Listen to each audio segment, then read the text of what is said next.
Hey everybody, it's Henry with the Film Buds podcast. Please make sure to rate, review, and subscribe to the show. And if you're listening to this on YouTube, please let us know your thoughts in the comments. Thanks. 74. Let's get to Poor Things, which is the last Best Picture nominee of 2024 that I have not yet covered on the show, or we have not covered as a show. And I have listed all the other episodes in the show notes of this one, so check out all those other episodes. I wanted to make sure to cover everything in one way or the other, so I'm happy we're finally getting it done. We're a little late, but so what? So, Poor Things is now on Hulu, I believe, to stream. It's directed by Yorgos Lanthimos, stars Emma Stone, Mark Ruffalo, Willem Dafoe, Rami Youssef, Vicky Pepperdine, a few others. And the synopsis is an account of the fantastical evolution of Bella Baxter, a young woman brought back to life by the brilliant and unorthodox scientist, Dr. Godwin Baxter. So I had seen most of Yorgos Lanthimos' films up until this point. I saw The Lobster first, which I think that was his sort of breakout in terms of teaming up with A24, and he's done that ever since, if I'm not mistaken. When I saw that one, I was like, who is this guy? This movie is so strange and weird, but it's also very refreshing because it's a very unique voice in a variety of ways. And then I saw Killing of a Sacred Deer, same thing. I was like, what the heck is this movie? Like, it's definitely not one for everyone, or him in general. He's a very abstract, intentionally offbeat in terms of his style. And when I had heard about this one, I was very excited. I love any sort of Frankenstein-esque story. I love Emma Stone. I love Mark Ruffalo. And at this point, I'm definitely watching anything that Yorgos directs. I'm looking forward to his next movie too. But I knew that because of how weird this experience was going to be, I had to make sure I was in the right mindset. I wish I had seen it in theaters, but I was like, all right, I got to be ready for this movie. It's going to take a lot to get into it, not in a bad way, just you got to be ready for it. And I thought it was one of the best movies I had seen in ages. Like, it would have definitely been in my top 10 list. It's one of, I think, Emma Stone's, if not her absolute best performance to date. It's my favorite Yorgos Lanthimos film so far.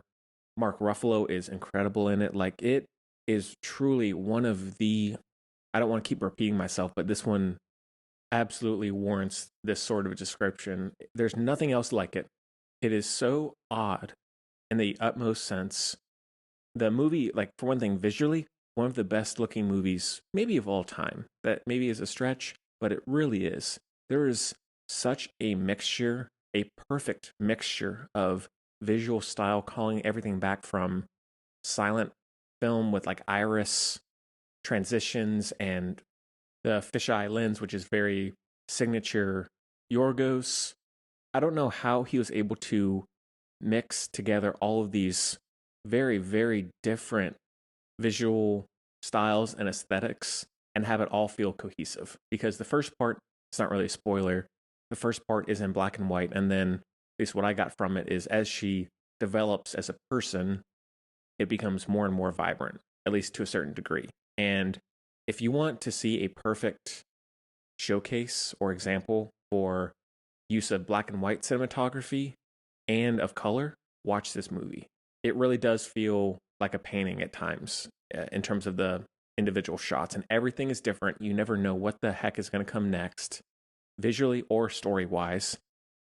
The story itself, like, it's a Frankenstein coming of age story, and it incorporates very art house style. It incorporates great horror, body horror. The score is incredible. I feel like it's almost similar to how I was talking about Dune 2, where it's so good and everything is so great that it's hard to even give it due justice. Like, it's hard to be creative in how I talk about it because there aren't many flaws at all. I think the only thing I would point out if I had to say anything is it's a little long. It's like 2 hours, 20 minutes. I think there were points in the middle where they're on the journey, Emma Stone and Mark Ruffalo, that is, where it maybe treaded water a little too long in certain points or anything like that, but not a big deal. Still a phenomenal film. I cannot wait to see the rest of Yorgos's future work. He is a amazing filmmaker, and if you have not seen any of his movies, I don't know which one is the best to start with. They're all really out there.